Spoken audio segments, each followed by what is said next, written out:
Welcome back to my YouTube channel. हमारा आज का टॉपिक है स्केलेटन इन बर्ड्स, यानी बर्ड्स का स्केलेटन कैसा होता है और वो फ़्लाइट के लिए किस तरह मॉडिफाइड होता है। आज हम ये बात डिस्कस करेंगे और कंटेंट लिया गया है zoology by Miller and Harley 5th edition से। अब बर्ड्स की अगर हम बोन्स की सबसे पहले बात करें, आपको पता है बर्ड्स बड़े लाइट वेट होते हैं, उनको आराम से हम हाथ में पकड़ सकते हैं। जो छोटे बर्ड्स होते हैं, ऑस्ट्रिच को अगर हम ज़रा इग्नोर करें तो बर्ड्स को हम आराम से जो है वो हैंडल कर सकते हैं। क्योंकि उनकी बोन्स जो हैं वो लाइट वेट होती हैं। लेकिन लाइट वेट होने का ये मतलब नहीं है कि बर्ड्स कमज़ोर होती हैं, बल्कि उनकी बोन्स जो होती हैं वो स्ट्रॉन्ग भी होती हैं लाइट वेट होने के साथ साथ। और लाइट वेट कैसे होती हैं? क्योंकि उनमें एयर स्पेसेस प्रेजेंट होती हैं, खोखली हड्डियाँ आप कह सकते हैं, यानी अंदर से वो खाली होती हैं। जैसे ह्यूमरस की अगर हम बात करें ना, तो वो अंदर से खाली होती है, उसमें एयर स्पेसेस प्रेजेंट होती हैं जो कि प्रोवाइड करती हैं इंटरनल स्ट्रटिंग। अब ये इंटरनल स्ट्रटिंग क्या होती है? ये बेसिकली आप कह सकते हैं कि बर्ड को इरेक्ट रखने के लिए काम आती है, यानी इरेक्टनेस कह सकते हैं आप इस चीज़ को, ठीक है। और इरेक्टनेस जो है वो बर्ड्स को स्ट्रेंथ प्रोवाइड करती है। इसके अलावा बर्ड्स में जो स्कल बोन्स होती हैं वो भी कम होती हैं बाकी वर्टिब्रेट से, और इनमें टीथ जो होते हैं वो भी रिप्लेस कर दिए जाते हैं बिल से, यानी इनमें एक बीक कह लें, एक चोंच होती है टीथ की बजाय। और देखें ना, टीथ का वेट ज़्यादा होता है, उनका नंबर भी ज़्यादा होता है। उन सब को हमने किससे रिप्लेस कर दिया? बिल से। ठीक हो गया। स्केलेटन जो है इनका, उसमें सबसे पहले एक तो बोन्स की बात करनी है कि वो लाइट वेट होती हैं, ठीक है, लेकिन फिर भी वो स्ट्रांग होती हैं। लाइट वेट, उनमें एयर स्पेसिस प्रेजेंट होती हैं। और थर्ड वन क्या है कि रिड्यूस नंबर होता है स्कल बोन्स का, और बिल जो है ना वो होती है टीथ की बजाय। उसके बाद देखें, कुछ ऐसे बर्ड्स भी हैं जिनमें लाइट वेट बोन की बजाय ना कुछ और करैक्टरिस्टिक्स होते हैं। फॉर एग्ज़ाम्पल अगर हम बात करें एक्वेटिक बर्ड्स की, एक्वेटिक बर्ड्स के लिए ज़्यादा बड़ा मसला जो है ना वो बायोंसी है। बायोंसी बेसिकली क्या होता है? ये फोर्स होती है जो अलाउ करती है कि जो बर्ड है ना, या कोई भी जो ऑब्जेक्ट है, उसने फ्लोट कैसे करना है। सो इनमें क्या होता है, डेंस बोन्स होती हैं जो बायोंसी को रिड्यूस करती हैं डाइविंग के दौरान। अच्छा, अब यहाँ पे एक और बात आपने माइंड में रखनी है, वो अपेंडेजेस जो फ़्लाइट में इन्वॉल्व होते हैं वो खाना इकट्ठा नहीं कर सकते, वो नेस्टिंग नहीं कर सकते। तो फिर ये काम कौन करता है?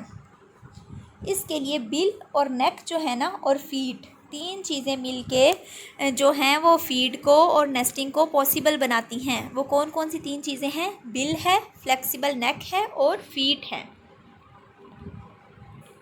अब हम बात करेंगे इनके सर्विकल वर्टिब्रा की। सर्विकल वर्टिब्रा जो है ना वो सैडल शेप होता है। सैडल शेप कैसा होता है, पहले हम इसको देख लेते हैं। ये देखें सर्विकल वर्टिब्रा, ये इसकी शेप है, ये बेसिकली सैडल शेप है, ठीक है। उसके बाद जो फर्स्ट सर्विकल वर्टिब्रा है ना, जिसे हम कहते हैं एटलस। एटलस जो है ना वो पॉइंट ऑफ आर्टिकुलेशन बना रहा है स्कल के साथ, ठीक हो गया। Atlas has a point of articulation with the skull, जो कि अलाउ करता है फ्लेक्सिबिलिटी को, ठीक है। यानी एटलस जो है वो जो पॉइंट ऑफ आर्टिकुलेशन बना रहा है, उसकी वजह से मूवमेंट नेक की जो है वो और आसान हो जाती है। इसके बाद हम बात करेंगे फ़्लाइट के लिए कौन कौन सी चीज़ें और इम्पॉर्टेंट हैं। पेल्विक गिर्डल भी इम्पॉर्टेंट है, वर्टिब्रल कॉलम भी इम्पॉर्टेंट है, और रिब्स भी इम्पॉर्टेंट हैं। अब रिब्स कहाँ पे होती हैं? रिब्स बेसिकली होती हैं थोरेसिक रीजन में। पहले हमने बात की सर्विकल रीजन की, सर्विकल वर्टिब्रा की, ठीक है। उसके दो फर्स्ट वर्टिब्रा थे, एटलस था, उसके बाद एक्सिस था, ठीक है। और एटलस जो है उसका पॉइंट ऑफ आर्टिकुलेशन होता है स्कल के साथ, जो मूवमेंट में फ्लेक्सिबिलिटी प्रोवाइड करता है। जबकि थोरेसिक रीजन जो है ना उसमें रिब्स होती हैं, जो किसके साथ अटैच होती हैं? थोरेसिक वर्टिब्रा के साथ। अब रिब्स में ना स्पेसिफिक प्रोसेसेस होते हैं। कौन से प्रोसेसेस? Uncinate processes. और वो बेसिकली क्या प्रोवाइड करते हैं? वो जो है ना स्ट्रेंथ करते हैं रिब केज को, ताकि फ़्लाइट में इम्पॉर्टेंट साबित हो सके। अब यहाँ पे देखें, ये हेडिंग देखें, अनसीनेट प्रोसेसेस।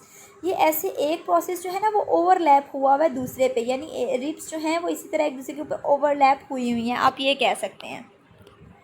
और ये ओवरलैपिंग जो है ये स्ट्रेंथ करती है, रिब केज को स्ट्रेंथ प्रोवाइड करती है। अब ये जो अनसीनेट प्रोसेसेस है ना, ये रिप्टाइल्स में भी प्रेजेंट हैं। तो ये हमारे पास एक और एविडेंस है कि बर्ड्स जो हैं उनका ओरिजिन कौन सा है, उनका इंसेस्टर कौन सा है, रेप्टाइल्स। उसके बाद थोरेसिक रीजन के बाद है लुम्बार रीजन। अच्छा, अब यहाँ पे एक स्ट्रक्चर बनता है स्पेसिफिक, जिसे हम कहते हैं सीन सैक्रम। सीन सैक्रम कैसे बनता है? पोस्टीरियर थोरेसिक वर्टिब्रा, यानी जो थोरेसिक वर्टिब्रा की पोस्टीरियर साइड है, लुम्बार रीजन है उसके बाद, और सैक्रल वर्टिब्रा और इंटीरियर काउडल वर्टिब्रा, यानी 4 चीज़ें मिलके posterior thoracic vertebra, lumbar region, cervical vertebra, sacral vertebra and interior caudal vertebra, ये मिलके बनाते हैं सिन सैक्रम। और यानी सिन सैक्रम आप कह लें, इन सारी बोन्स की ना फ्यूजन हो जाती है। और ये फ्यूजन का फ़ायदा क्या होता है कि फ़्लाइट की जो प्रॉपर पोजीशन है ना, पोस्चर है ना जो फ़्लाइट का, उसको मेंटेन रखते हैं और हाइंड अपेंडेजेस को भी सपोर्ट करते हैं जब लैंडिंग करनी होती है या वॉकिंग करनी होती है। इसके बाद रह गया पोस्टीरियर काउडल वर्टिब्रा, और वो फ्यूज़ होता है पाइगोस्टाइल में। पाइगोस्टाइल जो है वो सपोर्ट करती है टेल फीदर्स को। अब हम ज़रा पाइगोस्टाइल का स्ट्रक्चर देख लेते हैं। ये देखें, ये है पाइगोस्टाइल, ये काउडल वर्टिब्रा है। इंटीरियर हमने कहा कि वो फ्यूज़ हो जाता है posterior thoracic vertebra, lumbar reason, और उसके बाद सैक्रल वर्टिब्रा, और उसके बाद जो इंटीरियर काउडल वर्टिब्रा है वो फ्यूज़ होकर सिन सैक्रम बना देते हैं, और जो पोस्टीरियर काउडल वर्टिब्रा है ना वो फ्यूज़ होकर क्या बनाता है, पाइगोस्टाइल। और पाइगोस्टाइल का काम क्या होता है? ये टेल फीदर्स को सपोर्ट करता है। उसके बाद हम बात करेंगे स्टर्नम की। स्टर्नम जो है ना उसमें लार्ज मीडियन कील होती है। आप कह लें एक स्पेसिफिक स्ट्रक्चर स्टर्नम के साथ अटैच होता है, जहाँ पे फ्लाइट मसल्स जो हैं वो आके अटैच होते हैं। कील जो है ना वो क्या करती है कि वो अटैच करती है रेस्ट ऑफ एक्सियल स्केलेटन को, यानी कील उसके साथ अटैच होती है मजबूती से। इसके अलावा क्लेविकल्स हैं, विश बोन, ठीक है, जो पेयर्ड क्लेविकल्स मिलके क्या बना रहे होते हैं, विश बोन बना रहे होते हैं। विश बोन को हम क्या कहते हैं, फुरकूला। अच्छा, अब हमने बात करनी है बर्ड के अपेंडेजेस की, कि वो मॉडिफाइड भी होते हैं, किसी पॉइंट पे वो फ्यूज़ हो जाते हैं, यानी आपस में मिल जाते हैं, ठीक है। अभी तक हम बात कर रहे थे सिर्फ फ़्लाइट के लिहाज से, अब हम बात करेंगे उनकी होपिंग के लिहाज से, आप कह लें जंपिंग के लिहाज से, वॉकिंग, रनिंग एंड पर्चिंग के लिहाज से।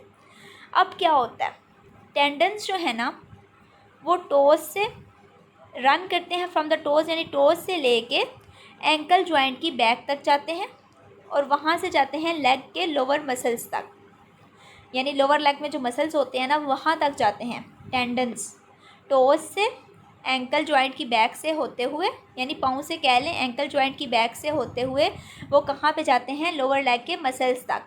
और एंकल जॉइंट जब बेंड होगा, यानी ऐसे कर लें वो बेंड होगा, तो टेंडन्स जो है ना वो उनके जो है ना पर्चिंग टेंडन्स जो हैं उन पे टेंशन जो है वो इंक्रीज़ हो जाएगी, यानी आप कह लें वो स्ट्रेच हो जाएंगे, और फुट जो है वो ग्रिप कर लेगा पर्च को। और स्लीपिंग के दौरान भी इस तरह ग्रिपिंग जो है वो की जा सकती है। तो ये था बर्ड का स्केलेटन। नेक्स्ट इंशाल्लाह हम बर्ड की फ़्लाइट के बारे में पढ़ेंगे।